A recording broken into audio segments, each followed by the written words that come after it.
today we're looking at Darksiders. Darksiders is an action-adventure game where you play one of the four horsemen of the apocalypse. You play War, the guy with the red steed and the big fiery sword. And so the basic premise of the game is that the apocalypse of legend has happened. So you actually start the game during the apocalypse with angels and demons fighting in the street. Men, women, and children running for their lives. It's like a true biblical apocalypse, not some like pseudo-atomic apocalypse. And War sort of shows up out of the blue and not sure what's going on, kind of staggering around, and you know, you play through that sequence and it ends in a cool boss fight, and ultimately you find out that the apocalypse wasn't supposed to happen. And that's the basic premise of the game. So War is called before this council, called the Charred Council, and they're blaming him for causing the apocalypse. They've stripped him of his powers, they got him like chained up, and he basically tells them to send him back to Earth so he can prove that he didn't cause this to happen. So what you're seeing here is the Earth approximately 100 years after the apocalypse. It's pretty much over. All the humans are wiped out, the demons have taken over. There's a small resistance of angels still fighting, but for the most part the war is over. Like the bad guys won.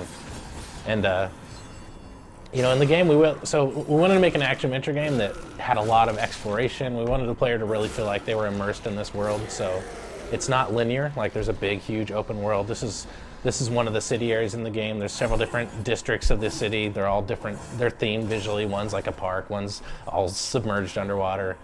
And you're free to, as you unlock those areas, you'll get different gear in the game and different items and abilities that allows you to unlock new areas of the game. And as you get those, you gain access to these areas, and you're free to roam around and come back. And you know, there's a lot of reward for exploration. There's, you know, our motto is that, you know, every alleyway, every little hole, every crack should have some sort of secret in it to reward the player. So if they hunt around and they find a little area off the beaten path, they're rewarded with some sort of reward. And so there's you know, equipment-wise, there's a lot of variety in the game. The War gets a bunch of different gear. He's kind of an opportunist. I mean, he used to be a horseman, so he used to just sort of have ultimate power, and he didn't need all this stuff. But now that he's been stripped of his powers, he picks stuff up, he'll use it. This is sort of the enhancement screen, and these are kind of, you can augment your weapons, you can give them like plus to damage, or you can make them light guys on fire. Some of them even have passive bonuses, so just by finding the item, you get that ability.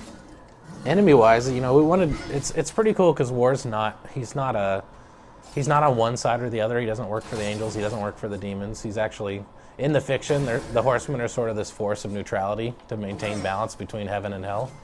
And that's part of why, you know, it's kind of a pride thing for him, because the apocalypse is supposed to happen in a very specific, orderly fashion, and that wasn't adhered to. So as that sort of agent of order, he wants to go back and restore the balance. And as a side effect with that, you get to interact with both sides. There's some of the NPCs you interact with are demons, some of them are angels, and you kind of get their both perspectives on what happened, and which is another important part of the game. Is, you know, even though it's a really strong action game, there's a lot of cool fighting and combos and stuff like that. We wanted to have a lot more depth, and you know, the open world's one aspect of that.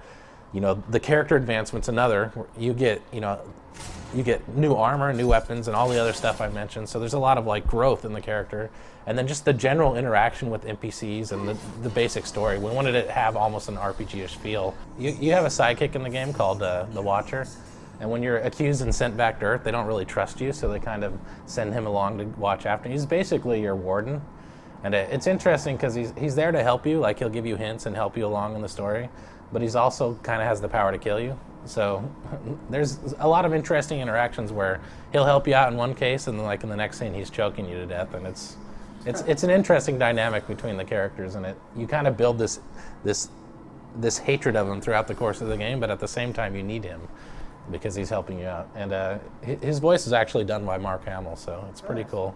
Mark Hamill's awesome. He did a great job voice acting. These ancient gates have a mind of their own. But with this, you may reach an understanding. So he gave you your first gear item in the game. It's called the Earth Collar. And this is an example of, like, there's a big stone gate sort of guarding the entrance to this building, which is restricting you from going to other areas of the city. And it's just a good example of how you get items throughout the course. This is just like a really simple introductory example, but you get these items that allow you to, this one allows you to like control these big rock elementals. So now he's unlocked another part of the city, and the cool thing is the game's completely seamless. So there's no load. I mean, other than when you start the game, there's no load screens. You can You can explore around the game world, even going into the dungeons and later on in the game, and it's all load free. So it just enhances that sensation that you're in this large continuous world. But there's like 7 city areas that they're about this big, and again, these are, since you don't have the horse at this point, these are a lot more, you know, foot centric. So there's a lot of like little nooks and crannies for you to explore around to and ghost hook into and climb into. And then there's a big area that's probably equally as big, which are called the Ashlands, which I mentioned, which is a big, more open desert area for the horse to ride around on.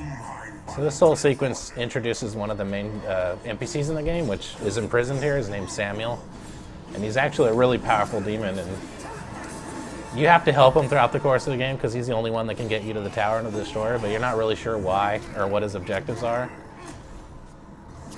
It also demonstrates one of War's, sort of like one of your ultimate powers you get later on. You wouldn't have it at this point in the game, so it's a little more overpowered in this fight, but it's his Havoc form.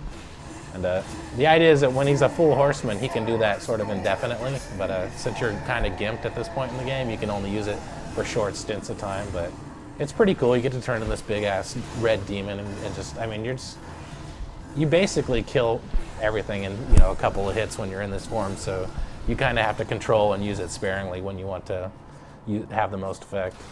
Weapon-wise, so you start with the main sword. You get Death Scythe at some point. You get this big power gauntlet that allows you to like smash through crystals and allows you to move really heavy objects. You also get Strife's gun. Strife is one of the horsemen. We kind of renamed him because we didn't want to call him Pestilence and Famine, so we named him Death, Strife, and Fury, and War, of course. So it's pretty cool. You get the pistol, you get the scythe, you get a lot of, and you can use them all. The sword's the primary weapon, which is X, and then like the scythe or the glove is the secondary weapon, which is Y, and then the gun's sort of like your tertiary weapon, which is on your right trigger. So you can combo between all 3 weapons, which is pretty cool. So he's about to release Samuel at this point. War, are you here to play executioner? They should have set all 4 of you. So at this point in the game, you would have played, probably about 4 hours into the game, you would have just played through one of the first dungeons in the game called the Twilight Cathedral. And one of the key points about the dungeon experience is every time you play through a dungeon, we give you a new item. And in this item, you get the crossblade, which, you know, in addition to just allowing you to hit stuff at a distance, which at first you don't have the gun, so you can't do that, it allows you to transfer fire and tag multiple targets. And so you have learned all that up to this point after playing through that dungeon for like, 2 hours.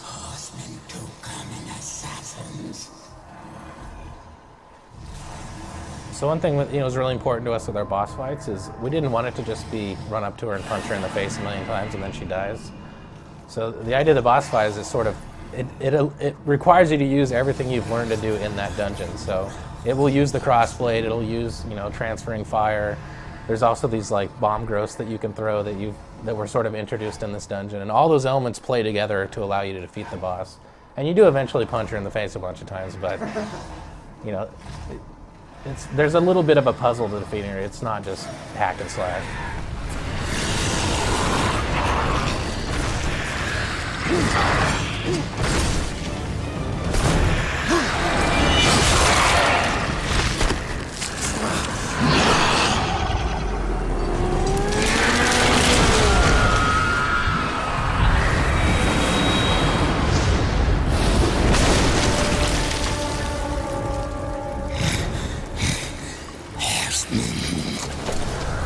Do it! Tear out her heart while she still lives. I want to hear her scream. I am one of the chosen. I can grant your every wish. Can you restore the balance?